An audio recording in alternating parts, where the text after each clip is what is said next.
Good morning guys, मैं Vipin sir आप लोगों के लिए एक बार फिर से अपने यूट्यूब चैनल पर आप लोगों का बहुत स्वागत और अभिनंदन करता हूं।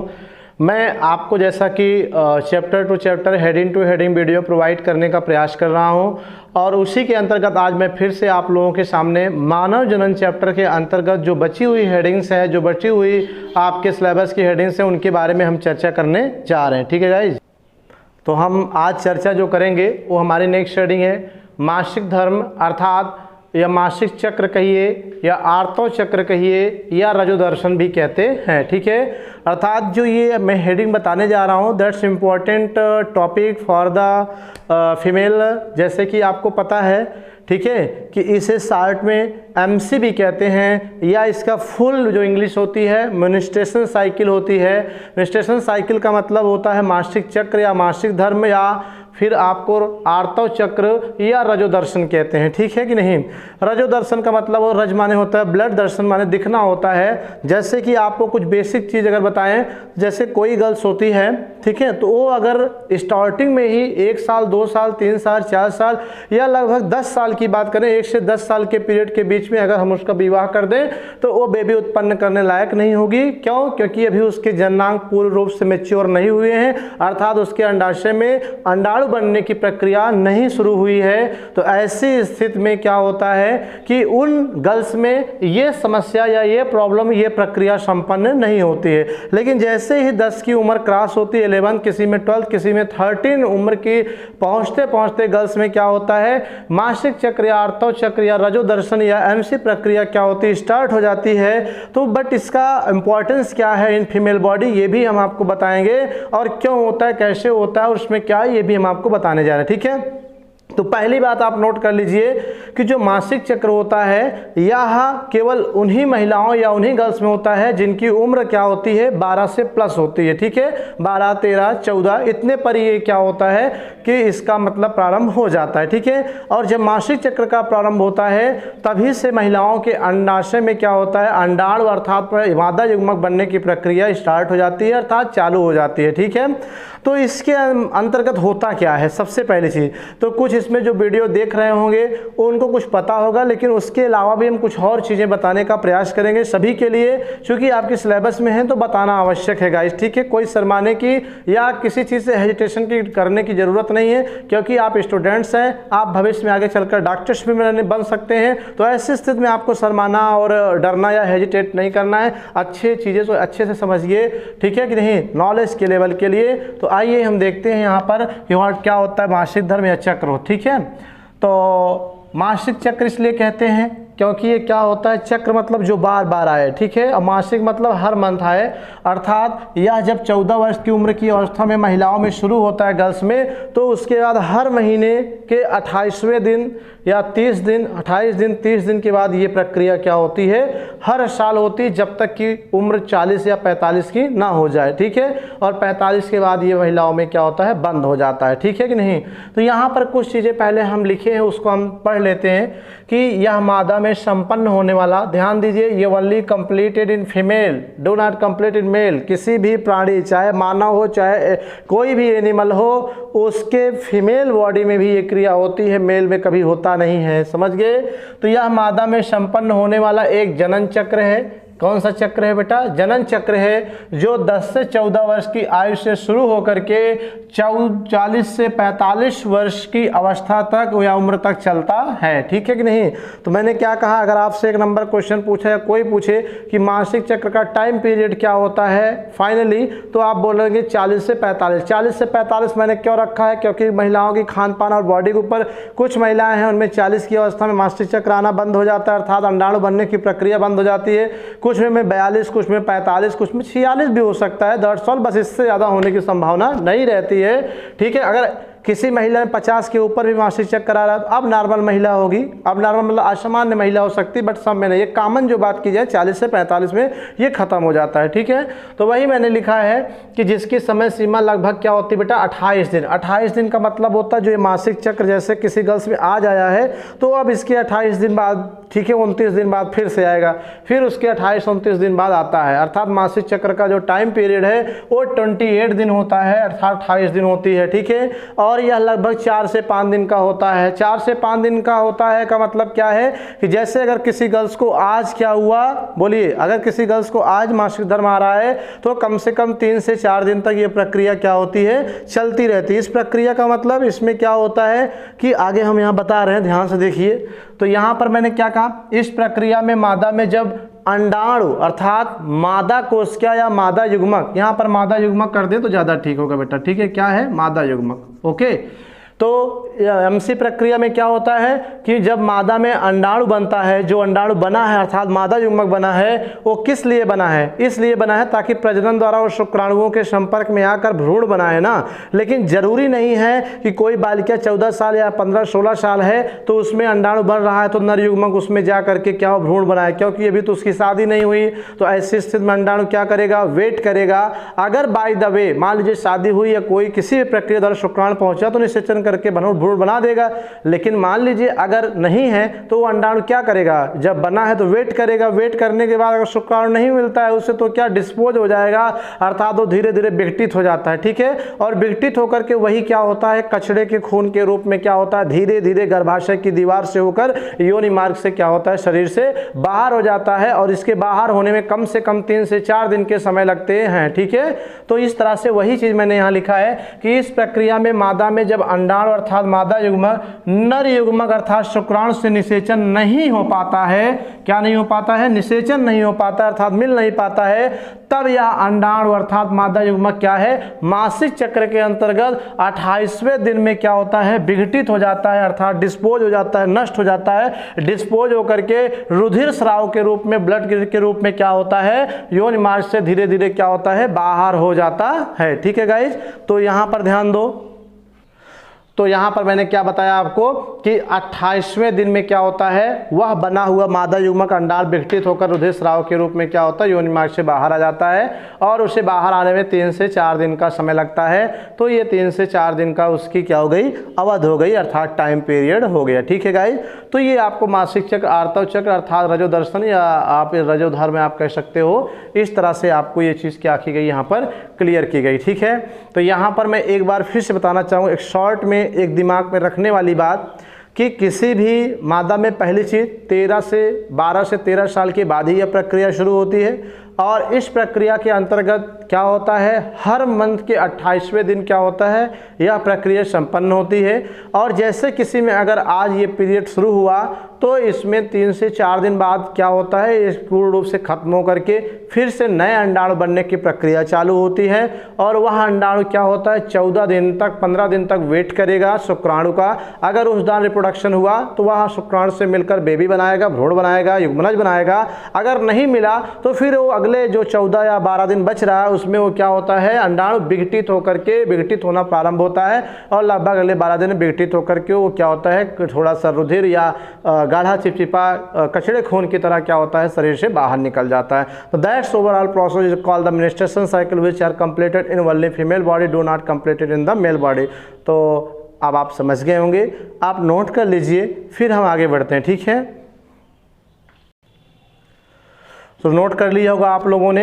एक और बेसिक बात बताना चाहेंगे, कभी कभी कुछ महिलाओं में ये 28 दिन ना होकर के 30 दिन, 35 दिन या 40 दिन अर्थात जो टाइम पीरियड 28 का उससे चढ़ करके 10 दिन या 5 दिन होता है। तो इसमें घबराने की ज़रूरत नहीं होती है, क्योंकि सही खान पान अगर आप नहीं रखते तो कभी कभार 2, 4, 6, 10 दिन आगे पीछे हो जाता है, ठीक है कि नहीं। बट एक कॉमन की बात की जाए 28 दिन का ही होता है, ठीक है। और हाँ, कभी कोई टेंशन लेना या तनाव रखना मान लीजिए, या चिड़चिड़ापन या किसी और प्रॉब्लम से भी ये क्या होता है कि 28 दिन के पहले ही बीच में भी आ सकता है। तो उसमें घबराने की कोई ज़रूरत नहीं। लेकिन हाँ, अगर किसी को 2-2 महीने, 2.5 महीने, 3-3 महीने के बाद आ रहा है तो कहीं ना कहीं ये प्रॉब्लम्स है हार्मोन डिसबैलेंस का। इसका एक अच्छे डॉक्टर से, लेडी डॉक्टर से संपर्क करना चाहिए ताकि ये समय से क्या हो जाए, आता रहे और समय से अंडाणु बनने प्रक्रिया संपन्न हो। नहीं तो इसे आप हल्के में लेंगे तो कल जब शादी होगी तो बेबी उत्पन्न करने में बहुत सारी प्रॉब्लम्स होगी, ठीक है गाइस।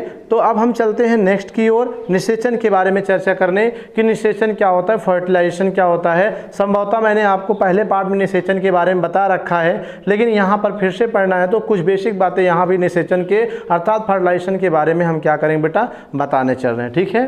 तो निषेचन क्या होता है इस बात के लिए यहाँ पर हम चर्चा करेंगे, ठीक है। तो निषेचन पढ़ना है, निषेचन का मतलब फर्टिलाइजेशन, ठीक है, निषेचन, फर्टिलाइजेशन, निषेचन। ठीक है, तो निषेचन का मतलब क्या होता है? सिंपल सा, मैंने आपको एक बार बताया है, अगर याद हो। निषेचन का मतलब होता है कि जब मादा में अंडाणु बनता है और नर में शुक्राणु बनता है। ठीक है, तो आफ्टर रिप्रोडक्शन, प्रजनन के बाद या प्रजनन के दौरान शुक्राणु निकल करके मादा के कहाँ पर, यौन मार्ग से होता हुआ फैलोपियन नलिका से जाता है अंडाणु के पास, और अंडाणु के पास जाकर उससे मिल जाता है। तो मिलकर क्या बनाता है? युग्मनज बनाता है, अर्थात 2n बनाता है, जिसे जाइगोट कहते हैं। तो इस 2n के बनाने की क्रिया को ही हम क्या कहते हैं? निषेचन कहते हैं, अर्थात फर्टिलाइजेशन कहते हैं। ठीक है, तो यहाँ हम लिखेंगे, एक सिंपल सा डिफिनीशन देना हो। वैसे निषेचन एक लॉन्ग प्रोसेस होता है, बट एक डिफिनीशन जो एग्जाम में लिखना होता है, जो पॉइंट हम उसकी चर्चा कर रहे हैं, तो उसमें हम क्या लिख सकते हैं कि जब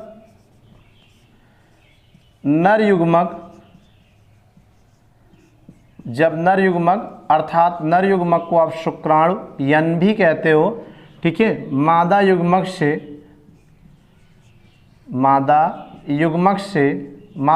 को भी आप क्या कहते हो बेटा? अंडाणु कहते हो। क्या कहते हो? अंडाणु कहते हो। मादा युग्मक से मिलकर,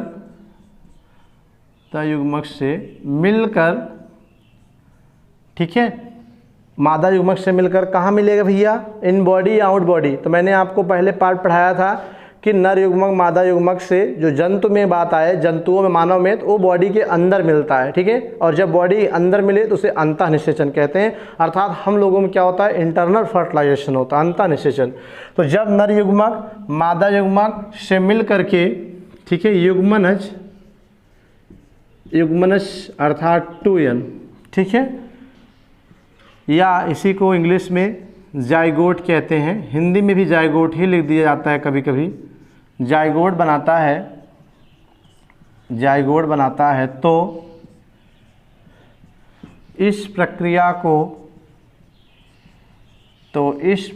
को हम निषेचन कहते हैं। तो इस प्रक्रिया को हम क्या कहते हैं बेटा? निषेचन कहते हैं, अर्थात फर्टिलाइजेशन कहते हैं। ठीक है, अब यहाँ अगर हम सीधा सीधा कह दें कि जाइगोट बनने की क्रिया, जाइगोट मतलब युग्मनज अर्थात 2n बनने की क्रिया को निषेचन कहते हैं, तब भी कोई प्रॉब्लम नहीं, क्योंकि 2n कैसे बनेगा? नर युग्मक का मादा युग्मक के मिलने से। ठीक है, या आप कह दो शुक्राणुओं का अंडाणुओं से मिलकर युग्मनज का निर्माण करना। युग्मनज का मतलब प्रारंभिक भ्रूण से है। ठीक है, जो भ्रूण पहले दिन जिस अवस्था में होता है उसे युग्मनज कहते हैं। ठीक है, अर्थात जाइगोट कहते हैं। इस प्रक्रिया को हम निषेचन, फर्टिलाइजेशन कहते हैं। ठीक है, मानव में, ठीक है गाइस, मानव में निषेचन अंतः, मानव में सीधा सीधा लिखते हैं अंतः निषेचन होता है। ठीक है बेटा, मानव में निषेचन क्या होता है? अंतः निषेचन होता है, अंतः निषेचन होता है, इंटरनल फर्टिलाइजेशन होता है। ठीक है, और जो जल में रहने वाले जीव हैं, जैसे मेढक हो गया, मछली हो गया, इन सब में जो निषेचन होता है वह निषेचन होता है। जब जल में निषेचन हो तो उसे क्या कहते हैं? आउट फर्टिलाइजेशन कहते हैं। ठीक है गाइस, और जब शरीर के अंदर हो तो उसे अंतः निषेचन कहते हैं। तो मानव में क्या होता है? अंतः निषेचन होता है। ठीक है, तो ये निषेचन की डिफिनेशन है, नोट कर लीजिए। फिर हम निषेचन के प्रकार के बारे में पढ़ेंगे। ठीक है, नोट करो, तो नोट कर लिए गाइज। अब एक इम्पॉर्टेंट बात, ठीक है, एक निषेचन से इम्पॉर्टेंट बात बता रहे हैं। जैसे कि कोई रिप्रोडक्शन किया तो शुक्राणु ऐसे ही तुरंत जाके अंडाणु से नहीं मिल जाते हैं। ठीक है, इसमें कुछ टाइम लगता है, और उस टाइम के दौरान कुछ परिवर्तन, कुछ प्रक्रियाएं होती हैं, उसके बारे में हम यहाँ पर बताने चल रहे हैं। ठीक है, तो यहाँ लिखेंगे कि निषेचन, ठीक है, निषेचन में या निषेचन होने में, ठीक है, निषेचन होने का मतलब अंडाणु का शुक्राणु से मिलने में, निषेचन होने में लगभग, ठीक है, 7 घंटे लगते हैं। कितने घंटे? 7 आवर्स, 7 घंटे लगते हैं। निषेचन होने में लगभग 7 घंटे लगते हैं बेटा। कितने घंटे लगते हैं? 7 घंटे लगते हैं। इन 7 घंटों में होता क्या है, यहाँ पर थोड़ा सा हम फिर से डायग्राम बना करके थोड़ा सा आप लोगों को कुछ बताना चाहेंगे।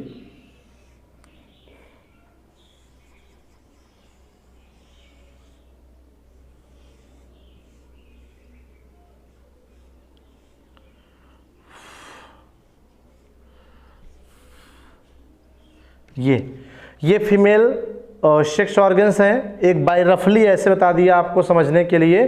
तो यहाँ पर बेटा ये अंडाशय है और ये अंडाशय है, ठीक है। इसमें क्या होता है यन, अर्थात इसी में आपका क्या बनता है अंडाणु बनता है, मादा युग्मक बनता है। सपोज करिए यहाँ पर प्रजनन के बाद जब शुक्राणु यहाँ से चला, ठीक है, क्या शुक्राणु यहाँ से जब चला तो इस फैलोपियन नलिका या अंडवाहिनी से होता हुआ जब यहाँ पर आया तो ये जो अंगुलियों के समान आपको संरचना दिख रही है फैलोपियन ट्यूब की, ये तुम्बिका क्षेत्र होता है। क्या होता है तुम्बिका क्षेत्र होता है। और आपसे अगर कोई पूछे निषेचन किस स्थान पर होता है तो मादा के शरीर में होता है, लेकिन कहाँ पर होता है यार, पेट में होता है, हाथ में होता है कि गर्भाशय में होता है, कहाँ होता है, ये चीज़ तो क्लियर होनी चाहिए। तो यहाँ पर जब शुक्राणु चला तो यहाँ से आता हुआ फैलोपियन नलिका से आया तो ये जो अंगुलियों के समान संरचना बनी है, इसी संरचना को तुम्बिका क्षेत्र कहते हैं। इसी तुम्बिका क्षेत्र में, ठीक है, इसी तुम्बिका क्षेत्र पर, ठीक है, क्या होता है अंडाणु आते हैं और इधर से शुक्राणु आ रहा, दोनों यहीं पर मिलते हैं।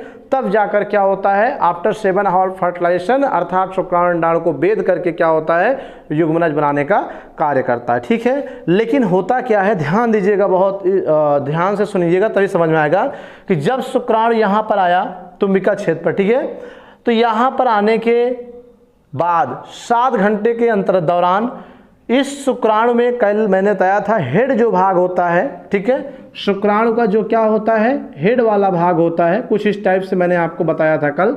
जो ये हेड वाला भाग है इसी में क्या होता है एक आवरण होता है, प्लाज्मा कला होता है, प्लाज्मा आवरण होता है, और इसी के अंदर एक भाग एक्रोसोम बताए थे, याद होगा, ठीक है। तो ये क्या होता है एक्रोसोम में एक एंजाइम बताए थे जो क्या करता है अंडाणुओं को बेधने का कार्य करता है, ठीक है। तो जब ये इसके संपर्क में आता है, यहाँ पर सपोज करिए अंडाणु भी यहाँ से तुम्बिका क्षेत्र पर आ गया और यहाँ शुक्राणु भी आ गया, राइट। तो अब शुक्राणु यहाँ अंडाणु को सीधे नहीं भेज पाता है बल्कि 7 घंटे लगते हैं। इस 7 घंटे के अंतराल पर जो शुक्राणु का एक्रोसोम है, अर्थात जो टोपी नुमा संरचना है, जो प्लाज्मा आवरण है, ये क्या होता है हट जाता है, ठीक है कि नहीं। ये हटने के बाद जो इसके अंदर आपका एक प्रोटीन होता है हाइड्रोलिजेज एंजाइम बताए थे, वह एंजाइम क्या करता है अब इस किस पर अंडाणु के ऊपर जब ये प्रेशर करता है तो अंडाणु के चारों ओर जो झिल्ली आवरण है वो भी क्या होता है गल जाता, फट जाता है। फिर उसके बाद जाकर के ये शुक्राणु क्या करता है उसे बेध कर उसके अंदर जाकर के क्या होता है अंडाणु के प्लाज्मा कला से या कोशिका कला से क्या होता है घुस करके वहां पर तब जाकर क्या करता है निषेचन करने का कार्य करता है, समझ गए। और इस पूरी प्रक्रिया में 7 घंटे लग जाते हैं, अर्थात जैसे प्रजनन 1 बजे हुआ तो 7 बजे जाकर के शुक्राणु अंडाणु मिल करके क्या करते हैं युग्मनज का निर्माण करते हैं। समझ में आई बात कि नहीं। तो इस तरह से इतना टाइम पीरियड लगता है। तो एक इंपॉर्टेंट बात जो मैं बताया कि निषेचन कहाँ होता है तुम्बिका क्षेत्र पर होता है। तुम्बिका क्षेत्र क्या होता है फैलोपियन नलिका का वह भाग जो अंडाशय से जुड़ा होता है, ये और ये वाला भाग है तुम्बिका क्षेत्र कहते हैं, यहीं पर होता है। और निषेचन में कितना टाइम लगता है बेटा 7 घंटे लगते हैं। और इन 7 घंटों के दौरान शुक्राणु में क्या होता है बोलो बहुत सारे परिवर्तन होते हैं, जैसे आवरण उसके हेड का आवरण हटना, फिर उसके क्रोमोसोम में जो एंजाइम है उसका निकल करके अंडाणुओं के लेयर को क्या करना बेधना, बेध कर घुस कर, ये सब सारी प्रक्रियाएं 7 घंटे के अंदर होता है, ठीक है। तो इस तरह से जो ये आपका शुक्राणु का अंडाणु में घुसने की क्षमता है इसे सामर्थ्यधारिता कहते हैं। क्या कहते हैं किसी शुक्राणु का अंडाणु को बेध कर अंदर जाना, ये सामर्थ्यधारिता या क्षमतायन कहते हैं शुक्राणु की, ठीक है। तो इस तरह से कभी कभी मैंने आपको कल क्या बताया था कि 60% शुक्राणु एक्टिव होने चाहिए और स्वस्थ होने चाहिए, क्योंकि जब अंडाणुओं को बेधने की बात आती है बहुत सारे शुक्राणु वहीं पर धराशायी हो जाते हैं, जिससे अंडाणु को कोई बेध नहीं पाता है और अंडाणु क्या है बिना निषेचित हुए रह जाता है। तो उसका कोई इससे प्रजनन का कोई मतलब नहीं होता है, ठीक है गाइज। तो अब हम आगे चल रहे हैं बताने के लिए, अब हम इसे मिटाने जा रहे हैं, हटा करके नेक्स्ट हेडिंग्स के बारे में चर्चा करेंगे। ओके गाइज, तो नोट कर लीजिए गाइज आप लोगों ने निषेचन के बारे में। अब हम जो पढ़ाने जा रहे हैं ये भी आपके सिलेबस में है, ये भी पूछा जा सकता है, बराबर तो नहीं पूछता आपके एग्जाम में, बट पूछा जा सकता है। अगर नहीं भी पूछा गया तो आपको नॉलेज लेवल बढ़ाने के लिए ये चीज़ जानना अति आवश्यक है। तो अब हम इसी के बारे में पढ़ने चल रहे हैं, जिसका नाम है भ्रूणीय परिवर्धन अर्थात डेवलपमेंट ऑफ एम्ब्रायो, ठीक है। डेवलपमेंट ऑफ एम्ब्रायो अर्थात भ्रूणीय परिवर्धन, ठीक है। भ्रूणीय परिवर्धन के बारे में पढ़ेंगे।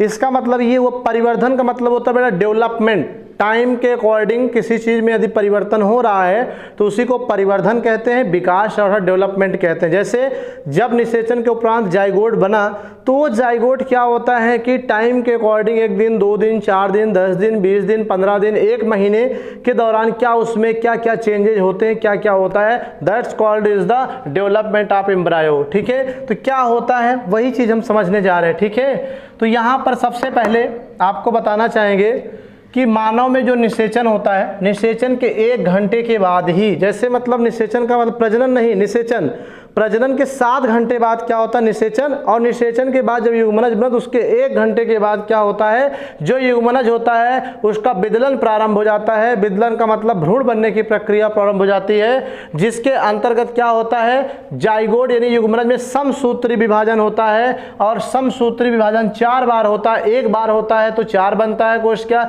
फिर दोबारा होगा तो 8 बनेगा, मतलब 1 बार आपका युग्मनज क्या कह रहा है, समसूत्री विभाजन होगा। समसूत्री विभाजन 4 बार होगा तो 2 से 4, 4 से 8, 8 से 16 भाग, जो युग्मनज है वो 16 भागों में क्या होता है, विभाजन करके बढ़ जाता है। और इस 16 भाग को अब क्या कहते हैं बेटा, कोरक खंड कहते हैं। क्या कहते हैं, कोरक खंड कहते हैं। और ये 4 दिन का समय लगता है इसमें। कितने दिन का लगता है, 4 दिन का समय लगता है किसमें, 2 से 4, 4 से 8, 8 से 16 होने में। ठीक है, अर्थात कोरक खंडों के बनने में कितने दिन लगते हैं बेटा, 4 दिन का समय लगता है। अब जो ये 16 कोरक खंड बने हैं, इन 16 कोरक खंडों के मिलने से एक ठोस गोल संरचना बनती है जिसे भ्रूण कहते हैं। ठीक है कि नहीं, अब ये जाके भ्रूण में क्या हो गया, कन्वर्ट हो गया। अब क्या होता है कि जिसे अब तूतक या मारुला कहते हैं। क्या कहते हैं, तूतक या मारुला कहते हैं। फिर से ध्यान दीजिए कि निषेचन के 1 घंटे बाद युग्मनज में क्या होता है, विदलन होता है। विदलन के दौरान समसूत्री विभाजन आज कल परसों नरसों 4 दिन होता है, जिससे आपका युग्मनज क्या होता है, 2 से 4, 4 से 8, 8 से 16 खंडों में बढ़ जाता है। इन खंडों को क्या कहते हैं हम, बोलो, कोरक खंड कहते हैं। और इन्हीं कोरक खंड, जो 16 कोरक खंड हैं, ये आपस में क्या होते हैं, मिल करके एक ठोस संरचना बनाएंगे जिसे भ्रूण कहते हैं। और इसी भ्रूण को अब हम क्या कहते हैं, तूतक या मारुला कहते हैं। क्या कहते हैं, तूतक या मारुला कहते हैं। और इसी क्रिया के दौरान, ठीक है, अर्थात इनसे बनने की क्रिया के दौरान क्या होता है, भ्रूण गर्भाशय में पहुंच जाता है। ठीक है, अर्थात तुम्बिका क्षेत्र, निषेचन कहाँ हुआ, तुम्बिका क्षेत्र, तुम्बिका क्षेत्र में निषेचन हुआ, युग्मनज वहाँ बना। लेकिन युग्मनज में विभाजन के द्वारा 4, 6, 8, 16 खंड बने। 16 खंड बनने के बाद भ्रूण बना, भ्रूण को मारुला, तूतक, ये सब बनने के दौरान धीरे धीरे क्या होता है, उसी दौरान आपका भ्रूण फैलोपियन नलिका से होता है वो गर्भाशय तक क्या होता है, पहुंच जाता है। ठीक है, तो वही चीज लिखा है कि इस क्रिया के दौरान भ्रूण गर्भाशय में पहुंच जाता है। और जब भ्रूण गर्भाशय में पहुंचता है तो गर्भाशय में दुग्ध होता है। दुग्ध मतलब दूध जैसा तरल पदार्थ गर्भाशय में होता है। जब भ्रूण वहां पहुंचा तो ये गर्भाशयी दुग्ध कहलाता है। ये गर्भाशयी तरल दुग्ध जो है वो रिस रिस कर भ्रूण के अंदर जाने लगता है। ठीक है, और जब भ्रूण के अंदर जाता है तो अब भ्रूण के मध्य भाग में क्या होता है, वो तरल पदार्थ इकट्ठा हो जाता है, दुग्ध इकट्ठा होता है, जिससे क्या होता है कि इसे पोष तरल से भरी हुई गुहा बन जाती है। गुहा का मतलब क्या है कि जैसे ये भ्रूण है गोला सा, इसके अंदर जब रिस रिस कर गर्भाशयी दूध जाएगा तो क्या करे, उसके अंदर जाकर एक कवर एरिया क्या करे, कवर कर लेगा और एक तालाब या एक गड्ढे जैसा ऐसी संरचना बन जाती है। ठीक है, जिससे क्या कहते हैं, गुहा कहते हैं। अब इसी को एक नया नाम दे दिया, क्या, ब्लास्टोसील कहते हैं। गर्भाशय दूध रिसने के बाद जो भ्रूण के अंदर स्थान बना, गुहा बनी, उससे ब्लास्टोसील कहते हैं। और इस ब्लास्टोसील का फिर आगे क्या होता है, विस्तार होता है। भ्रूण के अंदर क्या होता है, विस्तार होता है। और विस्तार से इसका जो भीतरी कोशिकी पिंड है ये भ्रूण के एक ध्रुव की ओर सीमित हो जाता है, अर्थात एक साइड में हो जाता है। और भ्रूण की इसी प्रवस्था को अब ब्लास्टोसिस्ट कहते हैं, ब्लास्टोसिस्ट कहते हैं, अर्थात कोरक पुटी कहते हैं। ठीक है गाइस, आपके एग्जाम में सिर्फ सिलेबस में यहीं तक है। भ्रूण का परिवर्धन बहुत लंबा होता है, 9 महीने तक परिवर्धन होता रहता है। लेकिन आपको सिर्फ कितना पूछ रहा है, वहाँ तक आप पढ़िए, वहाँ तक बताइए जहाँ तक ब्लास्टोसिस्ट अर्थात कोरक पुटी का निर्माण होता है। तो बस यहीं तक सिलेबस में था, लेकिन फिर भी हम थोड़ा सा आगे और इसको क्लियर कर दे रहे हैं कि जिसे आप क्या कहते हैं बेटा, ब्लास्टोसिस्ट या कोरक पुटी कहते हैं। इसके बनते बनते भ्रूण का क्या होता है, पारभासी आवरण, भ्रूण के चारों ओर एक आवरण होता है पारभासी। ठीक है कि नहीं, वो आवरण भी क्या होता है, नष्ट हो जाता है, समाप्त हो जाता है, जिससे अब ब्लास्टोसिस्ट अर्थात ये जो बना कोरक पुटी, इसकी दीवारें क्या हो जाती हैं, चपटी हो जाती हैं। चपटी होकर के क्या होता है, अब इसे पोष कोरक या ट्रोफोब्लास्ट कहेंगे। क्या कहेंगे?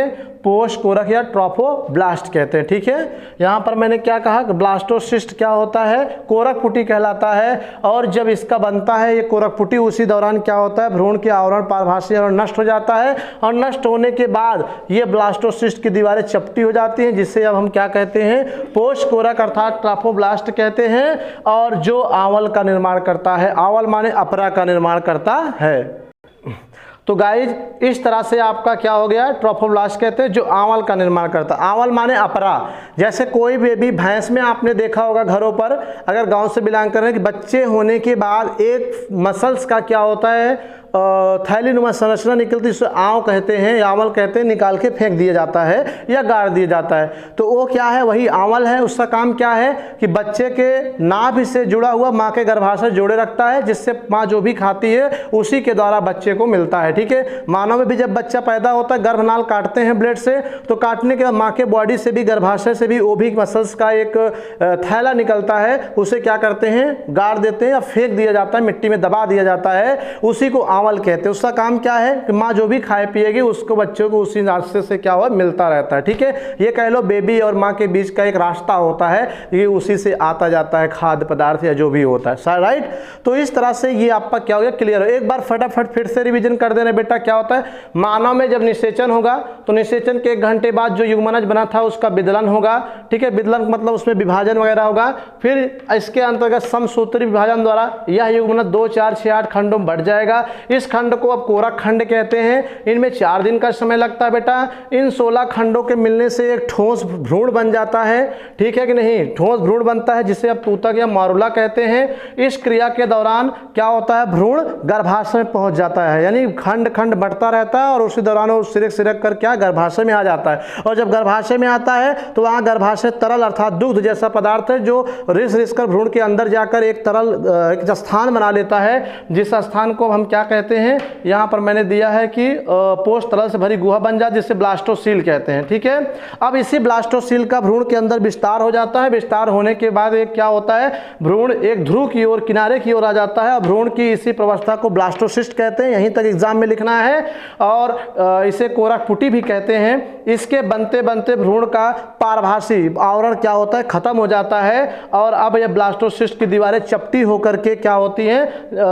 आवल का निर्माण करती, प्लेसेंटा का, जिसे हम पोष कोरक अर्थात ट्रोफोब्लास्ट सेल कहते हैं। ठीक है गाइज, तो इस तरह से आज मैंने इस वीडियो में आप लोगों को ये चीज़ें क्लियर की, कैसे भ्रूण का परिवर्धन होता है, निषेचन कैसे होता है, इन सब बातों का, और मासिक चक्र मासिक धर्म क्या होता है गाइज। तो ये एक अच्छे से बताने का मैंने प्रयास किया है। ठीक है कि नहीं? तो आई होप आपको बहुत अच्छे से समझ में आया होगा गाइज। तो अब आप वीडियो को देखिए, ध्यान से समझिए और चैनल को लाइक सब्सक्राइब भी करिए। मैं आपसे अब इजाज़त देता हूँ आज के इस टॉपिक के लिए। मिलते हैं कल नेक्स्ट टॉपिक के साथ। तब तक के लिए thank you guys for watching this video. Thank you.